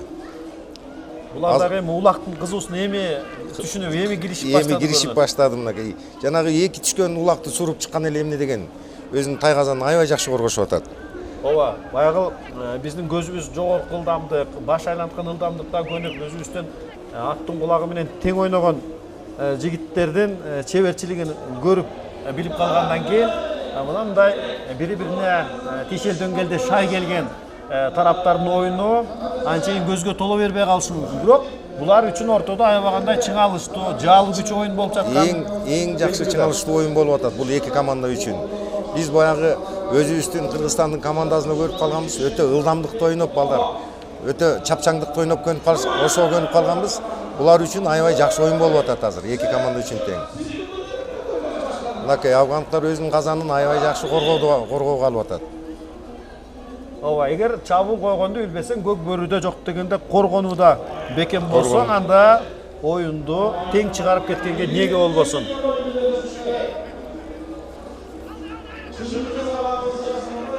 Көкбөрүдө ортодо 1-1 калган бул оюндун 50%-не жетиши деген сөз. Ал эми казанды коргош бул андан да чоң жоопкерчилик. Мынакей азырда Афганистандар дагы жакшы коргоп атат казанын. Өзүнүн казан, тай казанын. Байкадыңыздар, түркиялыктар улакты жулуп тартып алышып, тай казанга жакын жууп барышканы менен бүткөн түргө келтирчү чабуулду биз көрө албай отурабыз. Албетте, түркиялыктарга дагы чоң чеберчиликпи же каруу жетишпей атабы азыр айтып болбойт. Дегенкиси бул эки тарап тең. Бири-бирин алсыз жана алдуу жактарын билип калды көрүнөт. Түркиялыктардан 5-чи катар санындагы Исмаил атылган. Көрдүңүздөрбү? Эртеден бери улакты көбүрөөк өңөрүп бөктөрүп баштаган. Азыр гана өнөктөшү Айыпкан Кошарга улакты өткөрүп бергенден кийин эми түркиялыктардын кезектеги чабуулу. Мына эмесе тизгинден жетеле илгери көздөй жылууну дагы түркиялыктар куп гана өздөштүргөн бейм. Азыр эми тай казанга чукул кирип барышып, кош колдоп көргөн аракет негедир оңунан чыкпай калып, жете келген афгандык дагы бир көкбөрүчү жыйынтыгына мына өңөрүп алды дагы өрөктөп улакты эки өлүп өңөргөн бойдон алдыны көздөй жөнөп барышууда. Өткөндөн чап кенедей жабышкан түркиялыктагы улактан колун чыгарбастан оюн көргөндө эми афгандыктардын антанары чабуул коюусу менен уланууда. Тай казандын жанындагы тартышуулар такымдашып жылка тартышып олтуруп эми тараптар бет маңдай чийиндин сыртына кандайча чыгып кеткенин дагы билбей калышты.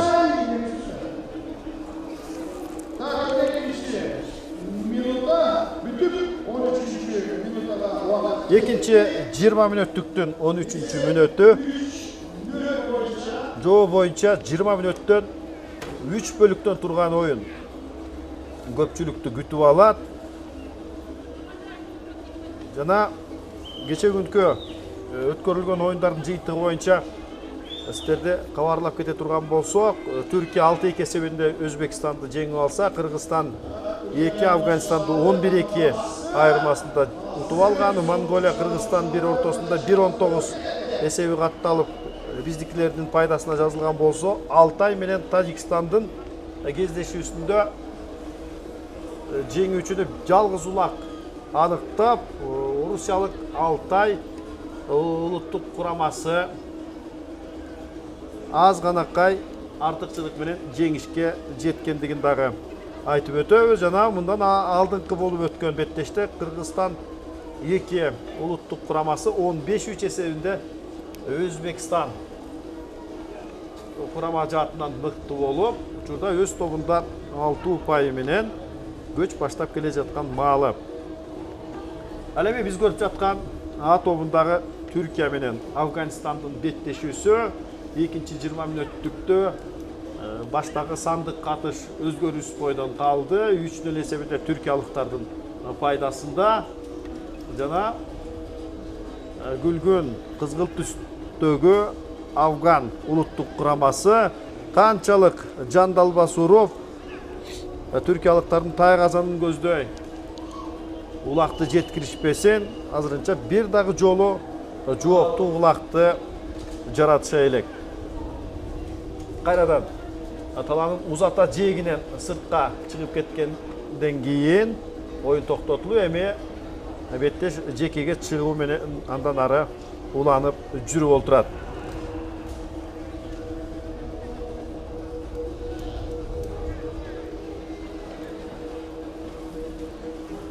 Турар ага, бул эми Казакстан улуттук курамасы бул мелдешке келбей калгандан кийин эми башкы талапкер катары А жана Б топторунда чучугулап боюнча орун тапкан Кыргыз Республикасынын биринчи жана экинчи улуттук курамалары туурасында сөз кылып келишүүдө. Бирок ошентсе дагы кызыктуу оюн ошол күнү бүгүн Кыргыз Республикасынын биринчи улуттук курамасы менен Тажикстан ортосунда жүрөт деп дагы болголоп олтурушат. Ошол биздин улуттук курамабыздан тышкаркы келген командалар туурасында сыпаттама берип өтсөңүз кайсыл? улуттук курама сиздин көзүңүзгө толуп бир бүйүр кызыткан оюндарды көрсөтө алышты. Эмнеси менен? Биз бул жерден аябай Казакстанды күткөнбүз. Казакстан командасы келсе жакшы болмокму, тилекке каршы алар келбей калышты.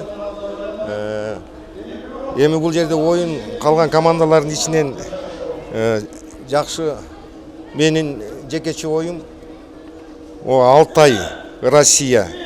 Ушул команда жакшы оюнду көрсөттү кече Тажикстан менен ойноп. Өзбекстан жакшы оюн көрсөттү. Турция мынакей азыр Афганистан менен жакшы оюн болуп атат. Негизи бул жерде ушу Алтай, Россия жакшы оюн көрсөтөт деген ойдомун. Себеби ал жакта Алтайдан келген кыргыздар тартышып атат. Алар дагы жакшы өнүктүрүшүптүр улакты. Кече Тажикстанды араң 1-0 болупту. Себеби Тажикстан дагы күчтүү экен.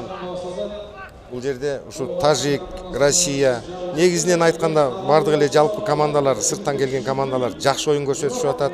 Бирок спорт деген спорт, күчтүүлөрү жеңет деген ойдомун. Кыргызстан 1-2 аябай Казакстанды күткөнбүз, тилекке каршы Казакстан командасы келбей калды. Албетте бүткүл дүйнөлүк көчмөндөр оюнуна келбей калып Казак улуттук курамасынын жигиттери дагы ичи тылзылдап жатканын укканыбыз бар. Болгону бул эми жетекчиликке байланыштуу маселе. Анткени менен Казакстан көкбөр улуттук курамасы бул көчмөндөр оюнунан кол жууп калды десем туура болот. Себеби эч убакта келбей калган бир команданы калгандар күтүп отурушпайт. Ошентсе дагы бул оюндардын эң башкы талапкерлердин бири Кыргызстан 1 жана Кыргызстан 2 болуп калуусу дагы толук мүмкүн. Айрым бир адистердин сереп салуусу боюнча Кыргызстан 2-нин дагы ушул бүткүл дүйнөлүк көчмөндөр оюнундагы көкбөрү мелдешин жеңип алууга дымагы күч деп дагы айтып олтурушат. Муну эми урматтуу телекөрүүчүлөр, маселенин челенишкен түйүнү катары дагы айтып өтсөм ашыктык кылбас. Ошондуктан ар дайым коомдук биринчи канал менен бирге болуп, дүйнөлүк көчмөндөр оюнунун алкагындагы көкбөрү мелдешин көрүүгө чакырып өтөбүз. Күн сайын күнүнкүсүн күнүгө болуп жаткан беттештерди биз чып-чыргасын коротпостон назарыңыздарга тартуулап турганыбыз турган. Азыр эми оюндун өзүнө келсек, түркиялыктар байкадыңыздарбы? Оюндун ышыгын өз колуна алып, атаандашынын жарым талаасына көбүрөөк ат коюп олтурушат. 4-чү катар санындагы Нусрет Жингөз. Мына ушундай өзүбүзгө тааныш булган, кулакка тааныш болгон ысымды алып жүргөн Нусрет Жингөз түркиялыктар үчүн эми бул дал келүүчүлүкпү билбейм, 4-чү катар санындагы оюнчу эми эсепти 4-0 түркиялыктардын пайдасына жазып, алар эми иштин тең жарымын аткарып койду десем да туура болот. Эгер деле Афган улуттук курамасы баштагы беделин калыбына келтиребиз десе, анда алар удаасы менен атаандаштардын, түркиялыктардын тайгазында 4 улакты таамай жеткирүүсү зарыл. Эми баштагы беделин дегенибиз биз билебиз, баягы айтылуу Голливудтун кино жылдызы Сильвестр Сталлоне катышкан Рэмбо фильминде тасмасында Афган жеринде окуя өнүгүп, ошол жерде көкбөрү тартышка катышкан Рэмбо ал жерде дагы өзүнүн чеберчилигин көрсөтүп, ошол тасма аркылуу көкбөрү оюну бар экендиги, ушундай бир кызык экендигин көрүп турган бизге дагы аябагандай мындай бир каныбызды ойнотуп, бир удургуткан жайы бар эле. Бул тасма менен эми дүйнө жүзүндө ушундай оюн бар экенин билип калышты, туурабы? Туура. Анан билип калышкан эле. Бирок мындай бир бүткөн түргө келтирип, эрежелери дагы так жазылган бул бүгүнкү күндөгү бизден айтылуу кино режиссерубуз Болот Шамшиев башында туруп иштеп чыккан топ аябагандай ары так, ары түшүнүктүү болгон эреженин жазылган эреженин артынан мына биз бүгүнкү күндөгү заманбап көкбөр оюнуна көрүп олтурабыз. Бул оюндар менен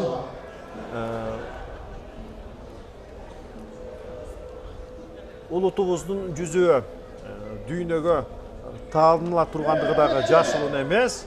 Себеби бүгүнкүдө өнүккөн өлкөлөр өзүлөрүнүн баштапкы улуттук оюндарын унуткарып калган болсо, биз дале болсо бул оюндар аркылуу дүйнөгө таанылып, иштер ойдогудай аткарылып жаткандыгы бул эми жалпы кыргызды кубантпай койбойт. Ал эми оюндан алыстабайлы 2-20 мүнөттүк дагы соңуна келип жетти. Түркия Афганистан улуттук курамаларынын ортосундагы беттеш 4-0 азырынча алдыда кызыл кочкул түстөгү Түркия улуттук курама жаты.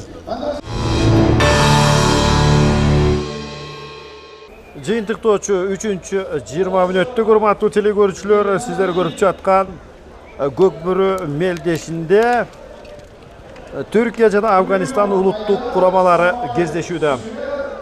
Кызыл кочкул түстөгү бул Түркия улуттук курамасы, алар 4-0 эсебинде утуп жаткан маалы. Жана алар улакты өз карамагында көбүрөөк кармап, атаандаштарынан кыйла дымактуу болуп чыгышууда. Азыр биз көрүп турган түркиялык чабандез бул Жамил Пакас. Улакты туура өңөрдү дагы, эми түз эле афгандыктардын тай казанын көздөй учуп күйүп келүүдө. Мына бүтүп аттын башын чукул кайрыды дагы, тай казанга улакты таштап дээрлик түшүп калган, бирок элден мурда оозунуп жеткен түркиялыктардын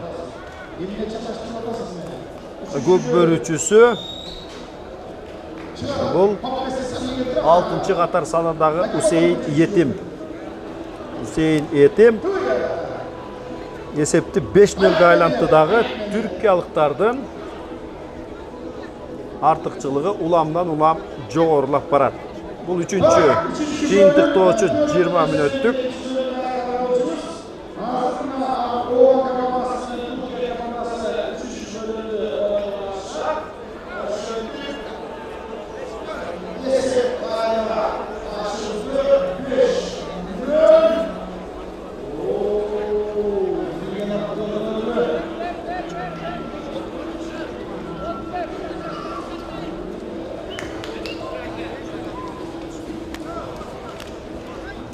Жоо боюнча улак тай казанга тамай түшүрүлгөндөн кийин ортого улак ташталып, жапырт ат коюу менен тараптар оюнду андан ары улантышат. Афганистан улуттук курамасы кызгылт түстөгү бул курамдын жигиттери. Албетте, мындан алдыңкы 2 бөлүктө алдын келишинче аракетти жакшы көрүштү, бирок 2-20 мүнөттүктө белгилеп коюшубуз керек. Коргонууда аябагандай бекем турушок, жалгыз бир улакты гана өткөрүп жибербеген болбосо, калган оюндун жүрүшүндө жакшы деген баага арзыды десек дагы биз калп айткан болбойбуз. Улак менен Афган улуттук курамасынын өкүлү, мына эмесе 9-чу катар санындагы Абдулла Марауф өзүнүн өнөктөшү. Ооба, бул 7-чи катар санындагы Хабибулла Рахман Гавси эң бир ортон колдой болгон афгандыктардын оюнчусу. Байкадыңыздарбы? Бардыгер күчүн ортого салып, жакшы эле оюн көрсөтүп жаткан, бирок алдан күчтөн тайып калыштыбы? Айтор, азыр оюндун шыгы түркиялыктар тарапта 5-чи катар санындагы Исмаил Атылган. Ошундай сымды алып жүргөн түрк көкбөрүүчүсү өзүнүн өнөктөшүнө улакты өткөрүп берди дагы. Андан ары чабуу улантылып, түркиялыктардын кысымы уламдан улам күчөп барууда, жерге жапырылып сызып бара жатты. Улактан кол жууп калды жана улак жерге түшүп калгандан кийин эми мынтип додонун арасында тай талаш башталып жүрүп отурат. Бирок афгандыктардын дагы 2-чи катар сандагы Мухаммад Разек, дагы аябагандай чыйрак шамдагай жигиттердин бири көрүнөт. Ээсиз калган улакты эңип алды дагы атаандаштын Тайгазанын көздөй жакшы эле барууга ниеттенген, бирок ортодон буудат болгон түркиялык чабандестер аны жайына койбостон улакты тартып алууга аракетти чоң көрүшүүдө. Усейин Тулгар аттуу түркиялыктардын көкбөрүчүсү чапкенедей жабышкан, бирок афгандыктар дагы мынантип эми кош аракет менен улакты Тайгазанга таштап жиберүү далалатын жасашканы менен улак чийиндин сыртына кетип эми тегерек чийиндин ичинде жекеме жеке чыгуу менен оюн андан ары уланат. Өзүңүздөр көрүп тургандай, Чолпон Ата шаары касиеттүү Ысы көл жээгиндеги ак майдан күнү бүгүн оңдолуп түзөлүп 7000ден ашуун кишини сыйдыра алчу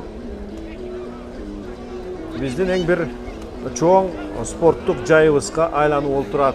Оюмча жалаң эле көчмөндөр оюну эмес, ошондой эле дагы башка улуттук оюндар боюнча ар кыл мелдештерди кабыл алсак болот. Турар ага, Түркиядагы өтчү эмдиги жылкы Азия чемпионатынан кийин биздин ошол өлкөбүздагы Азия чемпионатын өткөрүүгө даяр болуп калды дегенге кандай карайсыз?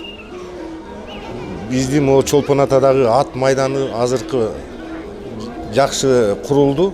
Ушул жерге мисалы ошол Азиянын чемпионатын өткөрүүгө даяр, оюнчуларды кабыл алганга даяр. Себеби мына бүгүнкү көчмөндөр оюну көрсөтүп отургандай, мынакей 8 команда тартып атат бул жерде. Ушул Чолпон Ата ат майданы толук кабыл алганга даяр да, өткөзүүгө мүмкүнчүлүгүбүз бар деп ойлойм менин оюмча. Менин бул жеке оюм.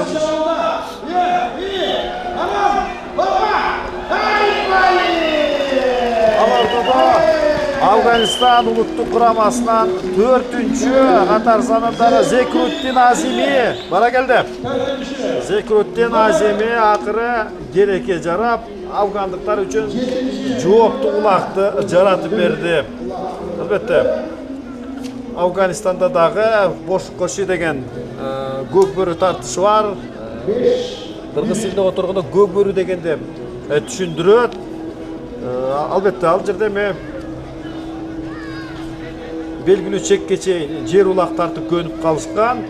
Азыр биздин оюнда эсеп сандык катышына өзгөрүү кирип 5-1 эсебинде афгандыктар эсеп айырмачылыгын дагы бир улакка кыскартууга жетишиптир. Алардын жетекчиси кандайча акылына саат айтып жан аракетке түшүп жатканын дагы көрө алдыңыздар. Себеби бул бүткүл дүйнөлүк көчмөндөр оюнунда әсіресе көк бөрү мелдешинде күчтүү атаандашка каршы бир улакты Тайгазанга таштап коюу бул чоң күч кубатты, чоң даярдыкты талап кыларындагы катышуучулар өздөрү жакшы билип калышты. Жетелеп баруунун бир артыкчылыгы бул ортодогу жолду тазалап берип, өнөктөшүнө кененирээк жол ачуу. Бул максатта жүргүзүлгөн аракет эмнени берет болду экен. Тайгазанга Түркия улуттук курамасы даап барганы менен азыр биз улактын ыргытылып ташталганына күбө боло албай келебиз. Буга себеп Афганистан улуттук курамасынын жапырт ынтымактуу аракети десем туура болот. Алар дагы кези келгенде мынантип такымдаша жумка тартып, түркиялыктардан кем калбай, кези келгенде алардын карылуу жигиттери дагы атаандаштын шайын алып коюуга жетишүүдө. Мына эмесе афгандык 3-чү катар санындагы Рахман Шахазиз аттын башынан алыс кетип жыгылып түшүптүр. Мындай караганда билесиздерби, аттан жыгылууда өзүн ыгынтап, жеңил тоголонуп кетпесе, мында бир 3-чү катар санындагы Рахман Шахазиз сыяктуу багы топ этип эле, күп этип эле түшүп калган. Бул мында бир ооруксуздукту алып келип коет Турарага, туурабы? Албетте. Ушул жакта тажрыйбаңыз болсо керек, болсо айта кетсеңиз, ушул аттын үстүндө чаап бара жатып, кулаганда бир ыгын тапса болот да. Эми ат үстүндө жүргөн жигиттер, ойноп жүргөн жигиттер билет. Баягы кыргызда айтып коет, аттан жыгылсаң ат жалын тожот дейт, эшектен жыгылсаң эшек туягын тожот дейт. Мына бул жерде ат үстүндө ойноп жүргөн жигиттер аттан жыгылып баратканда өзүн ылайыкташтыруу ыкмасын колдонгонго аракет кылышат. Конечно, бул жерден азыр 3-чү номер аябай өзүн удобный таштап жыгылып кетти да. Бул жерде деген жана сиз айткандай каты жыгылса тарс эле каты тийип калат, денеси ооруксунуп калат. Ошол жерге тиер маалда бир мындай чимирилип кеткен, аябаганда ыңгайлуу тобети биле таштай болуп түшүп калганда да дененин бир жагына күч келип калат. Күч келип калат эмеспи? Ал ортодо Афганистан тагыраагы Ооганстан улуттук курамасынын 7-катар сандагы Хабибул Рахман Гавси жаза мамысына байланып олтурат. Ал эми түркиялыктардын кысымы уламдан улам күчөп барууда. Оюндун аяктарына эми дээрлик аз ганакай көз ирмемчилик убакыт калып, жыйынтыгы 5-1 эсебинде түркиялыктардын пайдасына жазылып олтурат.